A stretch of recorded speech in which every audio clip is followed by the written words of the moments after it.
welcome to IFS. I hope you all are doing well. हमारे साथ में connected है आज श्रुति and she has recently qualified CSIR NET Life Science. So let's know her journey. कैसे preparation किया था, इनसे आप क्या सीख सकते हो. Let's know everything. So hi Shruti, how are you doing? Hello ma'am, good evening ma'am. मैं बिल्कुल ठीक हूँ. Okay, very good evening dear. So first of all, a big congratulations because हमको पता है कितनी मुश्किल एग्जाम होती है and you have managed to qualify it. So please tell me about your result, about your rank and everything. मेरा राजस्थान मतलब all India rank 56 था और मेरा रिजल्ट स्कोर मतलब परसेंटाइल में था 97.69 परसेंटाइल. Okay, great. तो congratulations, a big congratulations. तो प्लीज पहले तो आप मुझे ये बताओ कि आपने मास्टर्स कब कंप्लीट किया था, कहाँ से किया था, क्या सब्जेक्ट था आपका? मेरा मास्टर्स जूलॉजी में था. मैंने 2021 में कंप्लीट किया था. MLSU राजस्थान में उदयपुर में government Meera girls college and Mohanlal Sukhadia university, उधर से कंप्लीट किया था. Okay great. सो बहुत बढ़िया. सो टेल मी कि in the CSIR NET syllabus होते हैं 13 यूनिट्स.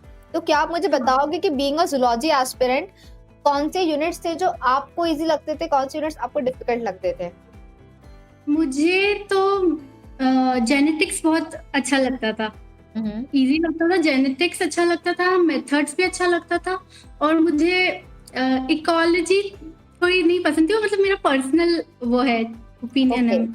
जूलॉजी का मुझे नहीं पता, लेकिन जेनेटिक्स और ये मुझे अच्छा लगता था. और इकोलॉजी मुझे थोड़ी इतनी अच्छी नहीं लगती थी, और प्लांट फिजियोलॉजी भी. ओके. तो मुझे एक और चीज बताओ कि आपका जो रिजल्ट आया है, were you expecting this result या फिर आप कुछ इससे बेहतर एक्सपेक्ट कर रहे थे, या फिर आपको लगा था नहीं होगा सिलेक्शन? आपकी एक्सपेक्टेशंस क्या थी इससे? मेरा एक पॉइंट तो ऐसा आया था कि जब मतलब मैंने स्टार्ट तो किया था बहुत जोर से, क्योंकि और मुझे गाइडेंस भी बहुत अच्छी मिली थी, क्योंकि मैंने ये ज्वाइन कर लिया था. तो मैं तो ये मानती हूँ कि मेरा जो भी रिजल्ट रहा मतलब इतना अच्छा, मुझे ज्यादा ही अच्छा मिला, क्योंकि मैंने आपसे गाइडेंस ली थी. इसीलिए मैं इतना अच्छा एक्सपेक्ट नहीं कर रही थी, क्योंकि मेरे बीच में थोड़ी पढ़ाई में लैग आ गया था. ओके. फिर भी मेरा हो गया. तो मैं ये मानती हूँ कि क्योंकि मेरे पास अच्छी गाइडेंस थी, इसीलिए मेरा हो पाया. तो क्या आप कुछ बताओगे उस गाइडेंस के बारे में कि क्या टिप्स थे, क्या आपका मोटिवेशन था बिहाइंड दिस प्रिपरेशन? यही कि एक तो मुझे इतने अच्छे से सब कुछ मिल रहा है, सारा मटेरियल मिल रहा है, सब पढ़ा रहे इतने अच्छे से, इतने मोटिवेशनल वे में, पॉजिटिव वे में पढ़ाया जाता था. तो मुझे लगता था कि जब सब लोग इतनी मेहनत कर रहे हैं, मेरे टीचर्स मुझ पे इतनी मेहनत कर रहे हैं, तो उससे ही मुझे मोटिवेशन आ जाता था. और ये भी था कि मुझे करना ही है, मुझे यही करना है, इसी फील्ड में जाना है. तो मुझे ये था कि मुझे करना है और मेरा होगा सिलेक्शन. और लास्ट में मुझे लग रहा था लैग आ गया था, बट वो कैचअप हो गया था, क्योंकि okay. Great. So tell me कि आपका स्केड्यूल क्या होता था, सिंस आपने कहा कि आपने सेशंस भी अटेंड किए हैं हमारे सारे, तो आप कैसे प्रिपेयर करते थे, कि हमसे कितना पढ़ते थे, सेल्फ स्टडी, क्वेश्चन प्रैक्टिस, तो आप आपका रूटीन क्या रहता था डे टाइम पे पूरा? मैं एक्चुअली जॉब भी कर रही थी साथ में. ओके. तो मैं मॉर्निंग के सेशन अटेंड कर लेती थी, थोड़ा सा जो बच जाता था मैं शाम को आके 6 बजे आके कर लेती थी. ओके. फिर and what about practicing questions? Yes, practicing questions मैंने रिवीजन बहुत अच्छे से किया, और क्वेश्चंस भी जो प्रैक्टिस किए वो मतलब मैं साथ ही साथ करती जाती थी. जो टॉपिक होता था, जैसे आज सुबह जो पढ़ा है वो शाम को उसको रिवीजन करके जो डेली प्रैक्टिस पेपर्स होते थे उनको सॉल्व कर लेती थी.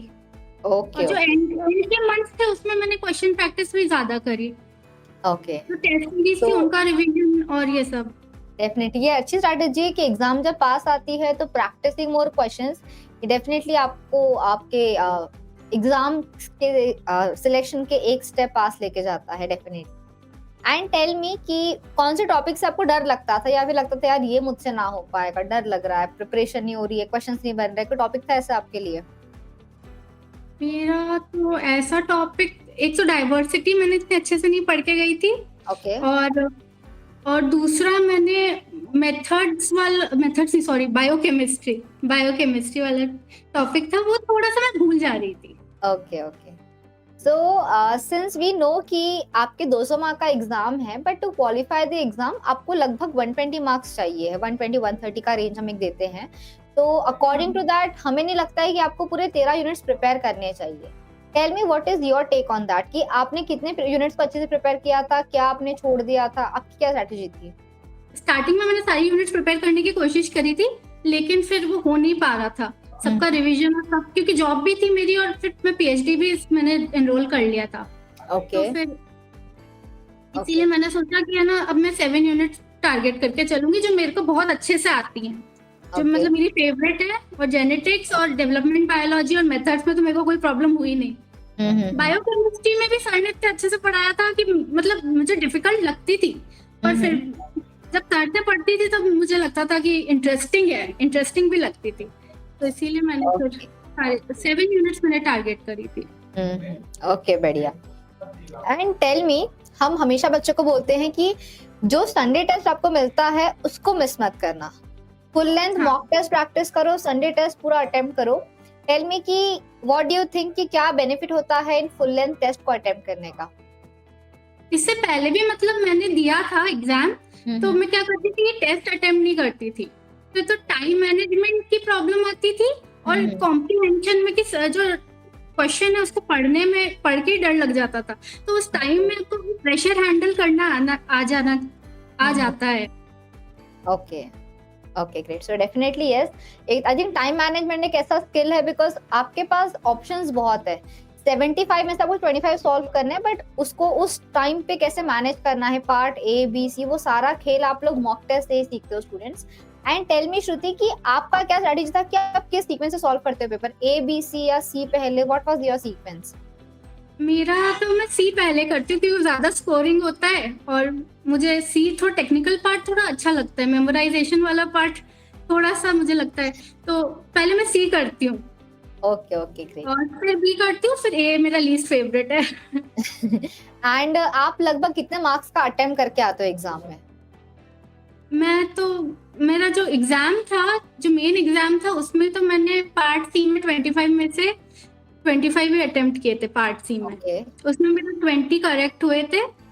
और पार्ट बी में मैंने कम अटेम्प्ट किए थे, पार्ट बी में मैंने 22 अटेम्प्ट किए थे, उसमें से कुछ गलत हुए। नहीं यस, पार्ट बोलते हैं बच्चों को कि आप पार्ट सी में से मैक्सिमम मार्क्स लेके आओ, और जो 100 मार्क अगर आपने वहां से ला ली, 90 भी आपने मार्क्स ला ली, तो आपको बच्चे जो 20-30 मार्क है वो तब आराम से फिर बी और ए से लेके आ जाओ। तो डेफिनेटली। एंड टेल मी कि सिंस आप पार्ट सी से स्टार्ट करते थे, तो आपका कितना टाइम लगता पार्ट सी सॉल्व करने को, आपकी स्पीड कितनी डेवलप हुई थी? काफी, मैंने मेन एग्जाम में तो मैंने 40 मिनट में पार्ट सी कर लिया था। व्हाट? 40-45 मिनट्स में हो गया था। ओके हाँ, ऐसे ही कुछ हुआ था, कम टाइम लगता था। और पार्ट बी में और फिर पार्ट ए में फिर रीचेकिंग में सब टाइम जाता था। ओके एक बार। हाँ, so that's great. And tell me कि बीइंग अ बायोलॉजी एस्पिरेंट हमें थोड़ा सा डर होता है विद द न्यूमेरिकल्स पार्ट, सो आपका उस पे क्या टेक है कि आप न्यूमेरिकल्स कॉन्फिडेंटली सॉल्व कर लेते हो, या क्या करना चाहिए स्टूडेंट्स ने? मैंने गलती करी थी कि मैंने पार्ट ए को थोड़ा कम सीरियसली लिया था, तो मैं तो फिर उसी में मेरे सारे मार्क्स चले गए थे। पार्ट ए में मेरे सबसे कम मार्क्स आए थे, और उसी थोड़ा सा मैं उस पर ज्यादा मेहनत कर लेती तो थोड़ा अच्छा रहता। तो मैं पार्ट ए में मैंने कम मेहनत की थी। उसको मैंने क्या किया, सारे जो क्लासेस तो होती थी, पर मैं उसको सोचती थी कि ये तो पार्ट ए है, इसमें ज्यादा क्या मेहनत करनी, मतलब कर लेंगे लास्ट में। फिर आई थिंक पार्ट ए को अगर आपने थोड़ा बहुत भी लेक्चर्स देख लिए या आपने क्वेश्चन भी थोड़े से प्रैक्टिस कर लिए टेस्ट के साथ साथ में, तो आई थिंक आप आराम से 5-6 क्वेश्चंस तो वहां से पिक कर सकते हो। एक like without knowing many formulas भी हम लोग कुछ सॉल्व कर सकते हैं, बट अगर कुछ टिप्स एंड ट्रिक्स पता है तो आई थिंक कम टाइम आप आराम से वहां से 10-12 मार्क्स स्कोर कर सकते हो। बट यस, थोड़ी सी आपको उसमें प्रैक्टिस होनी चाहिए, ज्यादा नहीं। ओके जी। And tell me any last tip from your side जो आप बताना चाहोगे फॉर द न्यू एस्पिरेंट्स जो अभी एग्जाम देंगे, कुछ आपकी तरफ से? हाँ, मैं यही बताना चाहूंगी कि एक तो टाइम बहुत प्रेशियस है, तो मैंने तो अपना मतलब देर से गाइडेंस ज्वाइन करी, देर से कोचिंग ज्वाइन करी। मैं तो ये कहूंगी कि सही गाइडेंस बहुत जरूरी है, और अपना प्रायोरिटी क्या है ये भी आपको डिसाइड करना चाहिए। यस, एक तो गाइडेंस, दूसरी प्रायोरिटी, तीसरा सेल्फ कॉन्फिडेंस, और सेल्फ डिसिप्लिन जब आप ऑनलाइन क्लासेस कर रहे हो। बिल्कुल। आई थिंक आपने जो लास्ट वर्ड कहा ना, सेल्फ डिसिप्लिन, ये बहुत ज़रूरी है। Because definitely when you are join an online session, अगर आप ऑफलाइन में हो तो हमारी नज़रों के सामने हो, आपको हम हमेशा टोक सकते हैं। बट आप घर पे हो, आपको पता है कि आप क्या कर रहे हो। अगर आप खुद इतने डिसिप्लिन्ड हो कि नहीं मुझे इतना पढ़ना है, इतना टाइम देना है, थोड़ा 5-6 महीने मैंने नहीं यूज़ किया सोशल मीडिया या कुछ, तो I can manage, so that will really help you to qualify the exam. So that's great Shruti, it was great to interact to you, मजा आया आपसे बात करके, एंड आई थिंक बच्चों ने काफी कुछ सीखा है। बच्चों याद रखो, बहुत एक प्यारा वर्ड पता चला है, पता नहीं चला, हमको पता था, but yes, self discipline is a word which मैं याद रखूंगी अभी तो, कि जो भी ऑनलाइन एस्पिरेंट्स होते हैं, ध्यान रखना है कि आप पे हमारी नजर नहीं है हर वक्त।